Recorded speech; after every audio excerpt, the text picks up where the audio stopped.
Hello everyone, ನೋಡಿ ಸ್ನೇಹಿತರೆ, ಇವತ್ತು ನಾವು 2026 RRB NTPC ನೋಟಿಫಿಕೇಶನ್ ಯಾವಾಗ ಬಿಡಬಹುದು ಅಂಡ್ ಎಷ್ಟು ವೇಕೆನ್ಸಿ ಇರಬಹುದು ಅನ್ನೋದನ್ನ ಈ ಒಂದು ಸೆಷನ್ ಅಲ್ಲಿ ಕಂಪ್ಲೀಟ್ ಆಗಿ ಡಿಸ್ಕಷನ್ ಮಾಡೋಣ. ಇನ್ನು ಯಾರೆಲ್ಲ ನಮ್ಮ ಚಾನಲ್ನ ಸಬ್ಸ್ಕ್ರೈಬ್ ಮಾಡ್ಕೊಂಡಿಲ್ಲೋ ದಯವಿಟ್ಟು ಚಾನಲ್ನ ಸಬ್ಸ್ಕ್ರೈಬ್ ಮಾಡ್ಕೊಳ್ಳಿ ಹಾಗೂ ಈ ಒಂದು ವಿಡಿಯೋನ ಪೂರ್ತಿ ನೋಡಿ. ಸೊ ಹೆಲ್ಪ್ಫುಲ್ ಆಯ್ತು ಅಂದ್ರೆ ಲೈಕ್ ಮಾಡಿ, ನಿಮ್ಮ ಸ್ನೇಹಿತರಿಗೂ ಸಮೇತ ಶೇರ್ ಮಾಡಿ. ಓಕೆನಾ? ಸೊ ಸ್ಟಾರ್ಟ್ ಮಾಡೋಣ ಬನ್ನಿ.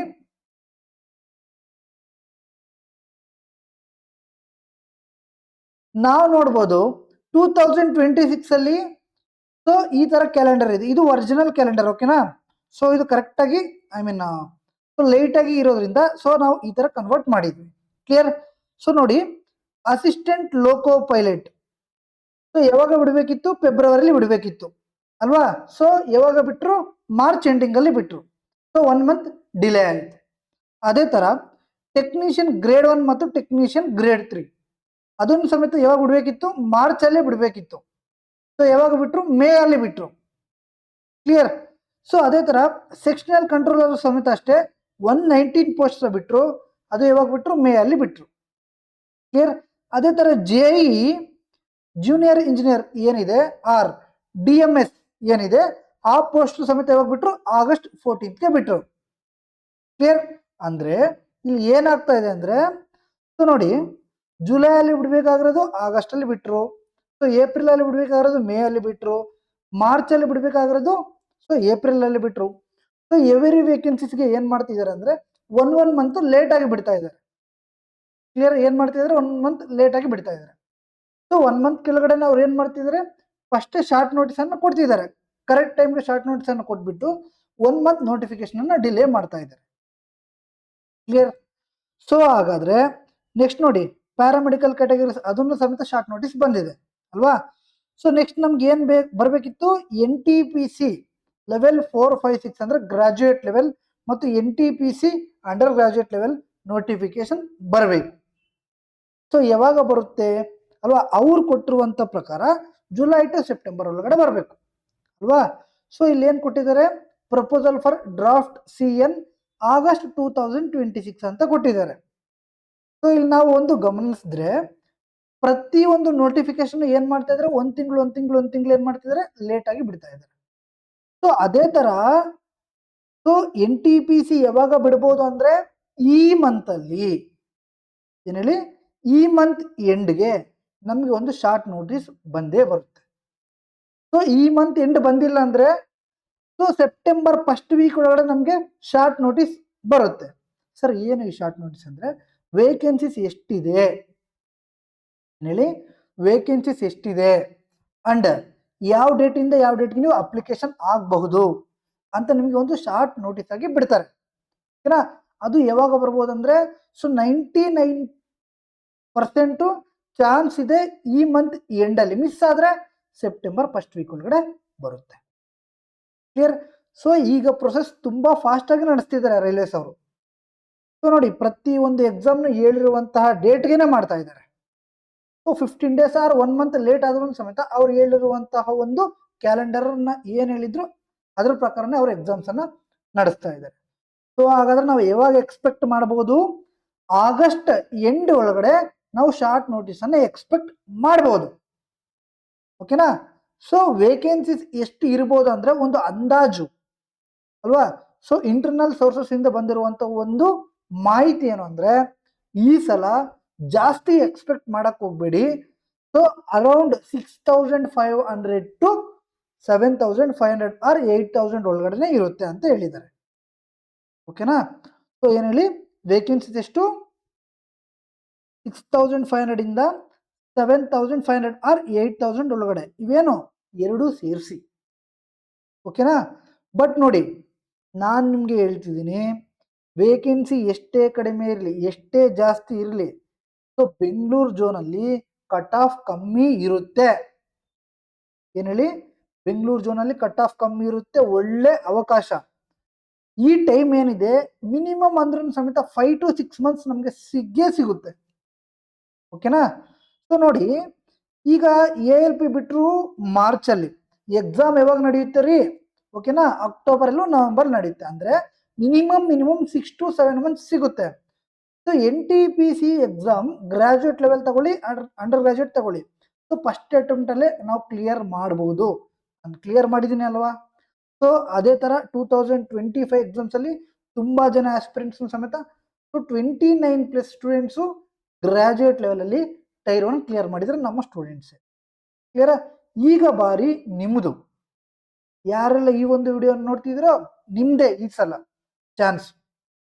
ಓಕೆನಾ? ಸೊ ಬಿಗಿನರ್ಗು ರಿಪೀಟರ್ಗೂ ವ್ಯತ್ಯಾಸ ಇಲ್ಲ, ಟೈಮ್ ಇದೆ, ಈಸಿಯಾಗಿ ಪ್ರಿಪ್ರೇಷನ್ ಮಾಡಬಹುದು ಡೆಫಿನೆಟ್ಲಿ. ಓಕೆನಾ? ಅದೇ ತರ 2 ಸೇರಿ ಇದು ಗ್ರಾಜುಯೇಟ್ ಮತ್ತೆ ಅಂಡರ್ ಗ್ರಾಜುಯೇಟ್ 2 ಸೇರಿ 7500 ಒಳಗಡೆನೆ ಅಂತ ಹೇಳಿದ್ರು. ಓಕೆನಾ? ಸೊ ಜಾಸ್ತಿ ಆದ್ರೆ ಓಕೆ, ಕ್ಲಿಯರಾ?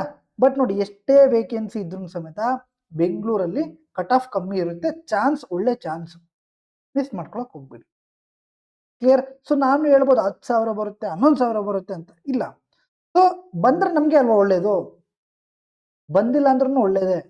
ಯಾಕೆ ಹೇಳಿ, ಈಗಿಂದನೇ ನೀವು ತುಂಬಾ ಹಾರ್ಡ್ ವರ್ಕ್ ಅನ್ನ ಮಾಡ್ತೀರಾ. ಇಲ್ಲ ವೇಕೆನ್ಸಿ ಜಾಸ್ತಿ ಇದೆ ಅಂದ್ರೆ ನೆಗ್ಲೆಕ್ಟ್ ಮಾಡ್ಬಿಡ್ತೀರಾ. ಅರ್ಥ ಆಯ್ತಲ್ವಾ? ಓಕೆ. ಅದೇ ತರ ನೋಡಿ, ನೆಕ್ಸ್ಟ್ ಬಂದ್ರೆ ನಮಗೆ level 1 RRB group D. So more than 30,000+ ಇದೆ ಈ ಸಲ, ಅಪ್ ಟು ಅದು 45 ವರ್ಗು ಹೋಗಬಹುದು. ಕ್ಲಿಯರ್? ಸೊ ಇದು ಯಾವಾಗ ಆಗುತ್ತೆ ಅಂದ್ರೆ NTPC graduate level plus under graduate level ಮುಗಿದ ನಂತರ ನಮಗೆ RRB ಗ್ರೂಪ್ ಡಿ ನೋಟಿಫಿಕೇಶನ್ ಬಿಡ್ತಾರೆ. ಕ್ಲಿಯರ್? ಈಗ ಅರ್ಥ ಆಯ್ತು ಅಂತ ಅನ್ಕೊಳ್ತೀನಿ. ಓಕೆನಾ? ಏನ್ ಹೇಳಿ, ಅವ್ರು ಏನೂ ಮಾಡಿಲ್ಲ, 1 ಮಂತ್ ಮಾತ್ರ ಡಿಲೇ ಮಾಡ್ತಾ ಇದ್ದಾರೆ. ಆ ಡಿಲೇ ನಮಗೆ ಒಂದು ಏನ್ ಹೇಳಿ ಲಕ್ ಟೈಮ್ ಅಂತ ಅರ್ಥ ಅದು. ಕ್ಲಿಯರ್? ಸೊ ನಮ್ಗೆ ಜಾಸ್ತಿ ಡೇ ಸಿಕ್ತು ಇನ್ನು. ಈಗ ನೀವು ಏನು ಪ್ರಿಪ್ರೇಷನ್ ಆಗ್ತೀರಾ ಅದನ್ನ ಕಂಟಿನ್ಯೂ ಮಾಡಿ, ದಯವಿಟ್ಟು ಯಾರನ್ನ ಸಮೇತ ಗ್ಯಾಪ್ ಕೊಡಕ್ ಹೋಗ್ಬೇಡಿ. ಕ್ಲಿಯರ್? ಸೊ ಒಳ್ಳೊಳ್ಳೆ ಪೋಸ್ಟ್ ಇದೆ, ಲೆವೆಲ್ 6 ವರ್ಗೂ ಇದೆ. So more than 70, 80. So 2.53 years ಆದ್ಮೇಲೆ ನಿಮ್ಗೆ ಮೋರ್ ದನ್ 80,000 ಸಿಗುತ್ತೆ ಸೆಲ್. ಕ್ಲಿಯರ್? ಸೊ ಈ ಸಲನು ಹಿಂದಿನ ಸಲ ತರ ಗೂಡ್ಸ್ ಅಂಡ್ ಟ್ರೈನ್ ಮ್ಯಾನೇಜರ್ಗೆ ಜಾಸ್ತಿ ಇರಬಹುದು ವೇಕೆನ್ಸಿ. ಕ್ಲಿಯರ್? ಸೊ ಅದನ್ನ ಮಾತಾಡೋಣ ಸರ್. ಹಾಗಾದ್ರೆ ನಾವು ಈ ಎಕ್ಸಾಮ್ನ ಬರಿಬೇಕಂದ್ರೆ ನಮ್ಮ ಏಜ್ ಎಷ್ಟು ಇರಬೇಕು, ಕ್ವಾಲಿಫಿಕೇಶನ್ ಏನು ಸರ್, ಈ ಒಂದು ಎಕ್ಸಾಮ್ನ ಪ್ಯಾಟ್ರನ್ ಏನು, ಸಿಲೆಬಸ್ ಏನು, ಏನೇನು ಓದಬೇಕು ಸರ್, ನಾವು ರೂರಲ್ಲಿಂದ ಬಂದಿದ್ವಿ, ನಾವು ಕ್ಲಿಯರ್ ಮಾಡ್ಬೋದಾ, ನಮ್ಗೆ ಇಂಗ್ಲೀಷ್ ನಾವು ಅಷ್ಟು ಸ್ಟ್ರಾಂಗ್ ಇಲ್ಲ, ನಾವು ಕ್ಲಿಯರ್ ಮಾಡ್ಬೋದು? ಡೆಫಿನೆಟ್ಲಿ ಮಾಡ್ಬೋದು, ಡೆಫಿನೆಟ್ ಆಗಿ ಮಾಡ್ಬೋದು. ಇಂಗ್ಲೀಷ್ ನೋಡಿ, ಇಂಗ್ಲೀಷ್ ಇಲ್ಲಿ ಕನ್ನಡ ಅಂತ ಲ್ಯಾಂಗ್ವೇಜ್ ಬರಲ್ಲ, ಓನ್ಲಿ ಹಾರ್ಡ್ ವರ್ಕ್ ಬರುತ್ತೆ. ನೀವು ಕನ್ನಡದಲ್ಲಿ ಸಮೇತ ಈ ಎಕ್ಸಾಮ್ ಬರೀಬೋದು. ಓಕೆನಾ?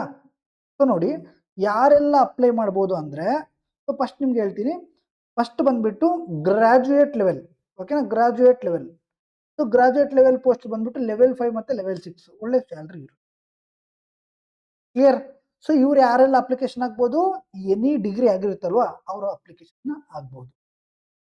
ಕ್ಲಿಯರ್? Okay sir. ಹಾಗಾದ್ರೆ ವಯಸ್ಸು ಎಷ್ಟು ಸರ್? ವಯಸ್ಸು ಎಷ್ಟಂದ್ರೆ minimum 18 years, maximum 33 years. So ಇಷ್ಟು ಪ್ಲಸ್ ಅವ್ರಿಗೆ ಏಜ್ ರಿಲ್ಯಾಕ್ಸೇಷನ್ ಸಿಗುತ್ತೆ. ಕ್ಲಿಯರಾ? ಸೊ ಎಷ್ಟು? 3 ಇಯರ್ಸು OBC ಅವ್ರಿಗೆ, 5 ಇಯರ್ಸು SC ST ಅವ್ರಿಗೆ ಸಿಗುತ್ತೆ. ಕ್ಲಿಯರ್? ಅಂದರೆ 36 ವರೆಗೂ ನೀವು ಮಾಡ್ಬೋದು. ಕ್ಲಿಯರಾ ಸರ್? ಹಾಗಾದರೆ ನಮ್ಮದು ಡಿಗ್ರಿ ಮುಗ್ದಿಲ್ಲ ಸರ್, ಓಕೆನಾ? ನಾವು ಅಪ್ಲಿಕೇಶನ್ ಆಗ್ಬೋದಾ? ನೀವು ಅಪ್ಲಿಕೇಶನ್ ಆಗ್ಬೋದು, ನಿಮ್ದು PU ಆಗಿದ್ರೆ. PUC ಆಗಿದ್ರೆ ನೀವು ಅಂಡರ್ ಗ್ರಾಜುಯೇಟ್ ಪೋಸ್ಟ್ಗೆ ಅಪ್ಲಿಕೇಶನ್ ಆಗ್ಬೋದು. ಏಜ್ ಸರ್ ಅಂದರೆ ಏಜನು ಸೇಮ್. ಕ್ಲಿಯರ್? ಏಜ್ ಏನು ಹೇಳಿ, ಏಜನು ಸೇಮ್. ಓಕೆನಾ? ಸೊ ನೋಡಿ ಸರ್, ಗ್ರಾಜುಯೇಟ್ ಲೆವೆಲಲ್ಲಿ ಏನೇನು ಪೋಸ್ಟ್ ಸಿಗುತ್ತೆ ಅಂದರೆ CCCTS ನನಗೆ ಸಿಕ್ತಲ್ವಾ ಆ ಪೋಸ್ಟ್, ಅಂಡ್ ಸ್ಟೇಷನ್ ಮಾಸ್ಟರ್ ಒಳ್ಳೆ ಪೋಸ್ಟ್ ಇದು. ಓಕೆನಾ? ಅದೇ ಥರ goods train manager, junior account assistant cum typist, ಇದಕ್ಕೆ ಟೈಪಿಂಗ್ ಸಪ್ರೇಟ್ ಇರುತ್ತೆ, ಅದು ನಿಮ್ಗೆಲ್ಲ ತಿಳಿಸ್ಕೊಡ್ತೀನಿ ಪ್ರೊಸೆಸ್ನ. ಓಕೆನಾ? ಮತ್ತೆ senior clerk cum typist. So under ಗ್ರಾಜುಯೇಟ್ಗೆ ಏನೇನು ಬರುತ್ತೆ ಸರ್? ಅಂಡರ್ ಗ್ರಾಜುಯೇಟ್ಗೂ ಸಮೇತ ಚೀಫ್ ಇರಲ್ಲ, ಕಮರ್ಷಿಯಲ್ ಕಮ್ ಟಿಕೆಟ್ ಕ್ಲರ್ಕ್ ಇರುತ್ತೆ, ಅವ್ರ ಕೆಳಗಡೆ ಸ್ವಲ್ಪ. ಓಕೆನಾ? Level 2 level 3 jobs. ಅದೇ ಥರ accounts clerk come typist, junior clerk come typist ಮತ್ತು ಟ್ರೈನ್ಸ್ ಕ್ಲರ್ಕ್ ಇರ್ತಾರೆ. ಸೊ ಅಲ್ಲಿ ಟ್ರೈನ್ ಮ್ಯಾನೇಜರ್ ಇರೋಲ್ಲ, ಟ್ರೈನ್ ಕ್ಲರ್ಕ್ ಇರ್ತಾರೆ. ಹಾಗಾದ್ರೆ ನಮ್ಮ ಕ್ವಾಲಿಫಿಕೇಶನ್ ನಮ್ದು PU ಆಗಿದೆ ಅಂದರೆ, ನೀವು PU ಆಗಿದ್ರೆ ಅಂಡರ್ ಗ್ರಾಜುಯೇಟ್ಗೆ ಹಾಕಿ, ಡಿಗ್ರಿ ಆಗಿದ್ರೆ ಗ್ರಾಜುಯೇಟ್ ಲೆವೆಲ್ಗೆ ಹಾಕಿ. ಸರ್ ನೀವೇನು ಹೇಳ್ತೀರಾ? ನಾವು ಅಪ್ಲಿಕೇಶನ್ ಹಾಕ್ತೀವಿ. ಓಕೆನಾ ಸರ್? ಏನೇನು ಓದಬೇಕಂತ ನಮ್ಗೆ ಗೊತ್ತಿಲ್ಲ, ನಾನು ಇದ್ದೀನಿ ಅಲ್ವಾ, ತಿಳಿಸ್ಕೊಡ್ತೀನಿ. ಓಕೆನಾ? ಸೊ ಈ ಒಂದು ಚಾನಲ್ ಇರೋದೇ ನಿಮಗೋಸ್ಕರ. ಪ್ರತಿಯೊಬ್ಬ ಕರ್ನಾಟಕ ಆಸ್ಪಿರೆಂಟ್ ಸೆಂಟ್ರಲ್ ಗೌರ್ಮೆಂಟ್ ಎಕ್ಸಾಮ್ಸ್ಗೆ ಪ್ರಿಪ್ರೇಷನ್ ಆಗಿ ಒಂದೊಳ್ಳೆ ಜಾಬ್ನ ತಗೋಬೇಕು ಅನ್ನೋ ಒಂದು ಉದ್ದೇಶದಿಂದ ನಾವು ಈ ಒಂದು ಚಾನಲ್ನ ಇಟ್ಟಿದ್ವಿ. ಕ್ಲಿಯರ್? ಸೊ ನೋಡಿ, ಅಂದ್ರೆ ಒಳ್ಳೆಯ ಒಂದು ವೇಕೆನ್ಸೀಸ್ ಬರ್ತಾ ಇದೆ, ನಾವು ಅದನ್ನು ಯೂಸ್ ಮಾಡ್ಕೊಂತಿಲ್ಲ.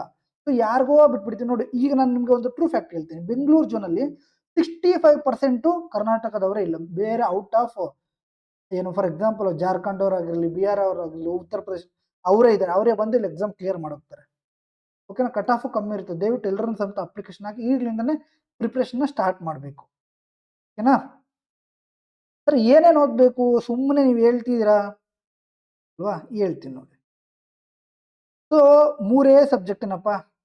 ಒಂದು ಮ್ಯಾಥಮೆಟಿಕ್ಸು, ಒಂದು ಜನರಲ್ ಇಂಟೆಲಿಜೆನ್ಸ್ ಅಂಡ್ ರೀಸನಿಂಗು, ಇನ್ನೊಂದು ಜನರಲ್ ಅವೇರ್ನೆಸ್. ಇಷ್ಟೇ. GK GS ಅಂತ ನೀವೇನು ಕರಿತೀರಾ ಅಷ್ಟೇ. ಸರ್ CBT 2 ಸಪರೇಟಾ? ನೋಡಿ, ಸಪರೇಟೇ, ಬಟ್ ಈ 2 ಎಕ್ಸಾಮ್ಸ್ಗೂ ಸಮೇತ ಒಂದೇ ಸಿಲೆಬಸ್ಸು. ಸೊ ಮ್ಯಾಥ್ಸಲ್ಲಿ ಏನೇನಿರುತ್ತೆ? Number system, decimal fraction, LCM, ratio proportion, percentage, profit loss, simple compound, time and work, TST, algebra, geometry, trigonometry, mensuration, statistics, DA, age problems, mixture and alligation, ಈ ಥರ ಇರುತ್ತೆ. ಸೊ ನೀವು ಕಾಮನ್ ಆಗಿ ಎಲ್ಲ ಎಕ್ಸಾಮ್ಸ್ಗೆ ಹೆಂಗೆ preparation ಆಗ್ತೀರಾ? ಅದೇ ಸಿಲೆಬಸ್ಸೇ. ಸೊ ರೀಸನಿಂಗೂ ಅದೇ ಸಿಲೆಬಸ್ಸೇ, GKನೂ ಅದೇ ಸಿಲೆಬಸ್ಸೇ. ಸೊ ಎಲ್ಲನೂ ಸೇಮೇ. ನೀವು ಸ್ಟೇಟ್ ಗೌರ್ಮೆಂಟ್ ಎಕ್ಸಾಮ್ಸ್ಗೆ ಅಷ್ಟು ಕಷ್ಟಪಡೋ ಬದಲು ಇಲ್ಲಿ 50% ನೀವು ಎಲ್ಲಿ ಎಫರ್ಟ್ ಹಾಕಿ ನೀವು ಡೆಫಿನೆಟ್ ಆಗಿ ಕ್ಲಿಯರ್ ಮಾಡಿಬಿಡ್ತೀರ. ಬಟ್ ಏನು ಹೇಳಿ, ಮ್ಯಾಥ್ಸು ರೀಸನಿಂಗು ಸ್ಟ್ರಾಂಗ್ ಇರಬೇಕು. ಸೊ ನಂದು ನೋಡಿ 70 ಔಟ್ ಆಫ್ 70 ಟೈರ್ 2 ಅಲ್ಲಿ ಯಾವುದು? ಮ್ಯಾಥ್ಸ್ ಮತ್ತು ರೀಸನಿಂಗ್. ಅದೇ ಥರ ಟೈರ್ 1 ಅಲ್ಲಿ 60 ಔಟ್ ಆಫ್ 60. GK ನಾನು ಸ್ವಲ್ಪ ನೆಗ್ಲೆಕ್ಟ್ ಇದ್ದೆ. ಐ ಮೀನ್ ನೆಗ್ಲೆಕ್ಟ್ ಅಂದರೆ ಸ್ವಲ್ಪ ಡಲ್ ಇದ್ದೆ. ಸೊ ಹಾಗಾಗಿ ನನಗೆ GKಲಿ ಕಮ್ಮಿ ಬಂತು. ಏನ ನಂದು ಬಿಡಿ. ಸೊ ನಾನು ನಿಮಗೆ ಏನು ಹೇಳ್ತೀನಿ ಅಂದರೆ, ಮ್ಯಾಥಮೆಟಿಕ್ಸ್ ಇವತ್ತಿಂದನೇ ಸ್ಟಾರ್ಟ್ ಮಾಡಿ, ಜನರಲ್ ಅವೇರ್ನೆಸ್ ಸಮೇತ ಇವತ್ತಿಂದನೇ ಸ್ಟಾರ್ಟ್ ಮಾಡಿ, ಸೊ ಜನರಲ್ ಇಂಟೆಲಿಜೆನ್ಸ್ ಸಮೇತ ಇವತ್ತಿಂದನೇ ಸ್ಟಾರ್ಟ್ ಮಾಡಿ. ಓಕೆನಾ? ನಾನು ನಿಮಗೆ ಟ್ಯೂಸ್ಡೇ ಅಥವಾ ವೆಡ್ನೆಸ್ಡೇ ಕಂಪ್ಲೀಟ್ ಸ್ಟ್ರಾಟಜಿ ಹೇಳ್ಕೊಡ್ತೀನಿ. ಸೊ ಆ ಸ್ಟ್ರಾಟಜಿನ ನೀವು ಫಾಲೋ ಮಾಡಿದ್ರೆ ಡೆಫಿನೆಟ್ ಆಗಿ ನೀವು ಫಸ್ಟ್ ಅಟೆಂಪ್ಟಲ್ಲಿ ಕ್ಲಿಯರ್ ಮಾಡ್ತೀರಾ. ಓಕೆನಾ? ಸೊ ಕಂಪಲ್ಸರಿ ಫಾಲೋ ಆಗಬೇಕಷ್ಟೇ. ಓಕೆನಾ ಸರ್? ಹಾಗಾದರೆ CBT 1 ಎಕ್ಸಾಮ್ ಪ್ಯಾಟ್ರನ್ ಏನು ಸರ್ ಅಲ್ವಾ? ನೋಡಿ, GK GS ಎಷ್ಟಿರುತ್ತಪ್ಪ? 40 ಕ್ವಶನ್ಸ್ ಇರುತ್ತೆ, 40 ಮಾರ್ಕ್ಸ್. 40 ಕ್ವಶನ್ಸ್ ಇರುತ್ತೆ, 40 ಮಾರ್ಕ್ಸ್. ಸೊ ಮ್ಯಾಥಮೆಟಿಕ್ಸು 30 ಕ್ವಶನ್ಸ್ ಇರುತ್ತೆ, 30 ಮಾರ್ಕ್ಸ್. ಸರ್ ರೀಸನಿಂಗು 30 ಕ್ವಶನ್ಸ್ ಇರುತ್ತೆ, 30 ಮಾರ್ಕ್ಸ್. ಟೋಟಲ್ ಪ್ರಿಲಿಮ್ಸ್ ಎಷ್ಟು ಮಾರ್ಕ್ಸ್ ಇರುತ್ತೆ? 100 ಮಾರ್ಕ್ಸ್ ಇರುತ್ತೆ, 100 ಕ್ವಶನ್. ಓಕೆನಾ? Each question carries 1 mark. So negative marking ಇರುತ್ತೆ ಸರ್? ಹೌದು, 1/3 ಇರುತ್ತೆ. Clear sir? ಹಾಗಾದ್ರೆ ಪ್ರಿಲಿಮ್ಸ್ಗೆ ಎಷ್ಟು ಟೈಮ್ ಬರುತ್ತೆ ನಮಗೆ ಅಂದರೆ 90 ಮಿನಿಟ್ಸ್ ಅಂದರೆ 1.5 ತಾಸು. ಓಕೆನಾ ಸರ್? ಇದು ನಾವು ಕ್ವಾಲಿಫೈ ಆದಿ ಅಂದ್ಕೊಳ್ಳಿ. ಯಾವುದು? CBT 1. CBT 2 ಹೆಂಗಿರುತ್ತೆ ಸರ್ ಪ್ಯಾಟರ್ನ್ ಅಂದರೆ? ಸೇಮ್. ಓಕೆನಾ? ಏನೂ ಇಲ್ಲ. ಸೊ GK GS ಏನಾಗುತ್ತೆ? 50 ಮಾರ್ಕ್ಸ್, 50 ಕ್ವಶನ್ ಆಗುತ್ತೆ. ಸೊ ಮ್ಯಾಥಮೆಟಿಕ್ಸು 30 ಮಾರ್ಕ್ಸ್ ಆಗುತ್ತೆ, ಆ್ಯಂಡ್ ರೀಸನಿಂಗು 35 ಕ್ವಶನ್, 35 ಮಾರ್ಕ್ಸ್ ಆಗುತ್ತೆ. ಇಷ್ಟೇ, ಸೇಮ್ ಟೈಮಿಂಗ್ಸ್. ಅಲ್ಲೂ 90, ಇಲ್ಲೂ 90. ಸರ್ ಆಡ್ ಇರುತ್ತೆ ಅಂದರೆ? ಆಡ್ ನೋಡಿ, ನನ್ನ ಪ್ರಕಾರ ಆರ್ಡ್ ಏನೂ ಇರಲ್ಲ, ಜಸ್ಟ್ ಒಂದು 5 to 10% ಮಾತ್ರ ಆರ್ಡ್ ಇರುತ್ತೆ. ಬಟ್ ಇಲ್ಲಿ 100 ಕ್ವಶನ್ಸು, ಇಲ್ಲಿ 120 ಕ್ವಶನ್ಸು, ಸೇಮ್ ಟೈಮಿಂಗ್ಸ್. ಇಷ್ಟೇ ಡಿಫ್ರೆನ್ಸು. ಪ್ರಿಲಿಮ್ಸಲ್ಲಿ 90 ಮಿನಿಟ್ಸೇ, ಮೈನ್ಸಲ್ಲಿ 90 ಮಿನಿಟ್ಸೇ.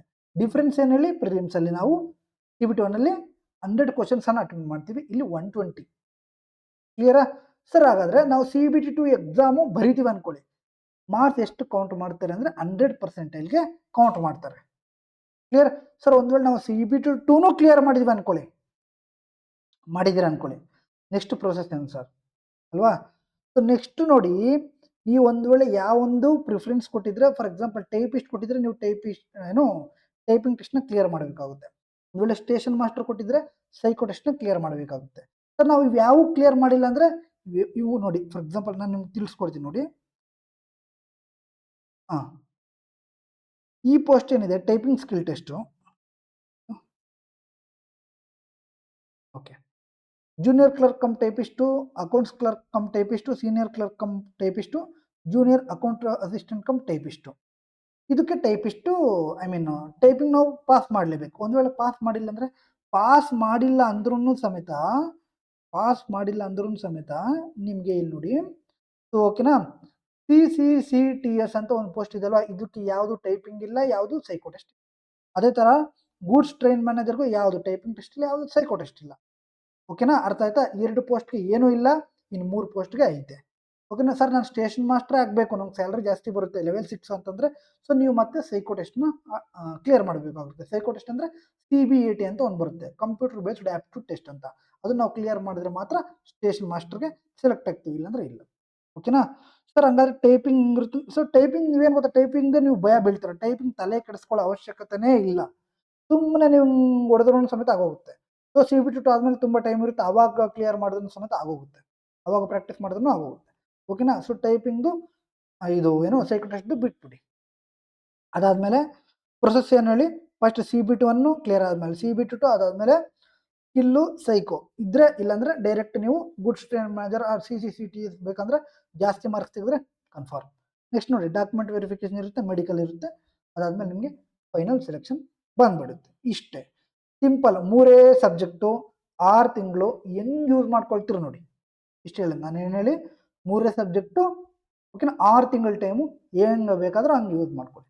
ಈ ಸಲ ಸಮೇತ ಬೆಂಗಳೂರಲ್ಲಿ ಜಾಸ್ತಿ ವೇಕೆನ್ಸಿ ನಾವು ಎಕ್ಸ್ಪೆಕ್ಟ್ ಮಾಡ್ಬೋದು. ಓಕೆನಾ, ಸೊ ಜಾಸ್ತಿ ವೇಕೆನ್ಸಿ ಎಕ್ಸ್ಪೆಕ್ಟ್ ಮಾಡ್ಬೋದು. ಓಕೆನಾ, ಸೊ ನೋಡಿ ಸರ್, ನಮಗೆ ಈ ಮ್ಯಾಥ್ಸ್ ಎಲ್ಲ ಆಗಲ್ಲ ಸರ್, ಅಡ್ವಾನ್ಸ್ ಮ್ಯಾಥ್ಸು ಅದು ಇದು ಆಡಿರುತ್ತೆ ಸರ್ ಅಂದರೆ ನೀವು ತಲೆನೇ ಕೆಡಿಸ್ಕೊಳ್ಬೇಡಿ. ಮ್ಯಾಥ್ಸ್ಗೆ ನಾವಿದೀವಲ್ವಾ, ಇದೇ ಚಾನಲಲ್ಲಿ ಓಕೆನಾ ಎಕ್ಸ್ಕ್ಲೂಸಿವ್ ಆಗಿ 3 ಡಿಫ್ರೆಂಟ್ ಡಿಪಾರ್ಟ್ಮೆಂಟ್ ಎಕ್ಸಾಮ್ಸ್ ಏನಿದೆ, SSC, ಬ್ಯಾಂಕಿಂಗ್ ಮತ್ತು ರೈಲ್ವೇಸ್ ಎಕ್ಸಾಮ್ಸ್ಗೆ ಇಲ್ಲಿ ಮ್ಯಾಥ್ಸನ್ನು ಹೇಳ್ಕೊಡಲಾಗುತ್ತೆ. ಸೊ ನೀವು ಮ್ಯಾಥ್ಸ್ ಬಗ್ಗೆ ತಲೆನೇ ಕೆಡಿಸ್ಕೊಳ್ಬೇಡಿ. ಸೊ ಫಸ್ಟ್ ಅಟೆಂಪ್ಟಲ್ಲೇ 26+ ಮಾಡಿರೋರು ಇದ್ದಾರೆ 30ಗೆ. ಓಕೆನಾ, ಸೊ ನೀವು ಜಸ್ಟ್ ಏನು ಮಾಡ್ತೀರಂದರೆ ನಿಮ್ಮ ಹಾರ್ಡ್ ವರ್ಕ್ ನಂಬ್ಕೊಳ್ಳಿ, ನಮ್ಮದೊಂದು 10% ಇಟ್ಕೊಳ್ಳಿ ಅಷ್ಟೇ. ನಾವು ಹೇಳ್ಕೊಡ್ತೀವಿ, ನೀವು ಉಳಿದಿದ್ದೇನು ಮಾಡಬೇಕು, ಹಾರ್ಡ್ ವರ್ಕನ್ನು ನೀವೇ ಮಾಡಬೇಕು. ಕ್ಲಿಯರಾ, ಅರ್ಥ ಆಯ್ತು ಅಂತ ಅನ್ಕೊಳ್ತೀನಿ. ಸರ್ ರೀಸನಿಂಗ್ ಅಂದರೆ ರೀಸನಿಂಗ್ ನೀವು ನಾನು ನಿಮಗೆ ಸ್ಟ್ರಾಟಜಿ ಹೇಳ್ಕೊಡ್ತೀನಿ ನೆಕ್ಸ್ಟ್ ವಿಡಿಯೋದಲ್ಲಿ. ಸೊ ತುಂಬ ಚೆನ್ನಾಗಿ ಹೇಳ್ಕೊಡ್ತೀನಿ. ಓಕೆನಾ, ಆ ಥರ ಫಾಲೋ ಮಾಡಿ. ಓಕೆನಾ, ಸೊ ಹಾಗಾದ್ರೆ ಅರ್ಥ ಆಯ್ತಲ್ವಾ. ಸೊ NTPC ಯಾವಾಗ ಬರುತ್ತೆ, ಸೊ ನಿಮ್ಮ ಒಂದು ಮನಸ್ಸಲ್ಲಿ ಬಿಟ್ಬಿಡಿ, ವೇಕೆನ್ಸಿ 100% ಬಂದೇ ಬರುತ್ತೆ. ಓಕೆನಾ ಸರ್, ಯಾವಾಗ ಬರುತ್ತೆ ಅದೆಲ್ಲ ಬಿಟ್ಬಿಡಿ. ಓಕೆನಾ, ಬಂದೇ ಬರುತ್ತೆ, 1 ಮಂತ್ ಡಿಲೇ ಆಗುತ್ತೆ ಅಷ್ಟೇ. ಸೊ ನಿಮಗೇನೆ ಬೆಸ್ಟ್ ಟೈಮ್ ಇದೆ, ನೀವು ಚೆನ್ನಾಗಿ ಪ್ರಿಪ್ರೇಷನ್ನ ಸ್ಟಾರ್ಟ್ ಮಾಡಿ. ಮತ್ತು ನೆಕ್ಸ್ಟ್ ಯಾರನ್ನ ಸಮೇತ ಕೇಳೋಕೆ ಹೋಗ್ಬೇಡಿ, ಸರ್ NTPC ಬರುತ್ತಾ, ಅದು ಬರುತ್ತಾ, ಎಲ್ಲದಕ್ಕೂ ಬರುತ್ತೆ. ನೀವು NTPC ಪ್ರಿಪ್ರೇಷನ್ ಆಗಿದ್ರೆ ಅಂದರೆ ಎಲ್ಲ ಎಕ್ಸಾಮ್ ಕ್ಲಿಯರ್ ಮಾಡ್ತೀರಾ ರೈಲ್ವೇಸಲ್ಲಿ, ಇಷ್ಟು ನಾನು ಹೇಳೋದು. ಓಕೆನಾ, ಸೊ ಇನ್ನು ತಲೆಯಲ್ಲಿ ಬಿಟ್ಬಿಡಿ. ಸೊ ವೇಕೆನ್ಸಿ ಬಂದೇ ಬರುತ್ತೆ, ನೀವು ಪ್ರಿಪ್ರೇಷನ್ ಆಗೇ ಆಗ್ತೀರಾ, ಕ್ಲಿಯರು ಆಗೇ ಆಗ್ತೀರಾ. ದಯವಿಟ್ಟು ಕಮೆಂಟ್ ರೂಪದಲ್ಲಿ ತಿಳಿಸಿ, ಸರ್ ನಾವು ಈ ಸಲ ಕ್ಲಿಯರ್ ಮಾಡೇ ಮಾಡ್ತೀವಿ ಅಂತ ಹೇಳ್ಬಿಟ್ಟು ಒಂದು ಕಮೆಂಟ್ ರೂಪದಲ್ಲಿ ತಿಳಿಸಿ. ಓಕೆನಾ, ಸೊ ದಯವಿಟ್ಟು ಈ ಒಂದು ವಿಡಿಯೋ ಹೆಲ್ಪ್ಫುಲ್ ಆಯ್ತಂದರೆ ಲೈಕ್ ಮಾಡಿ, ಹಾಗೂ ನಿಮ್ಮ ಸ್ನೇಹಿತರಿಗೆ ಕಂಪಲ್ಸರಿ ಶೇರ್ ಮಾಡಿ.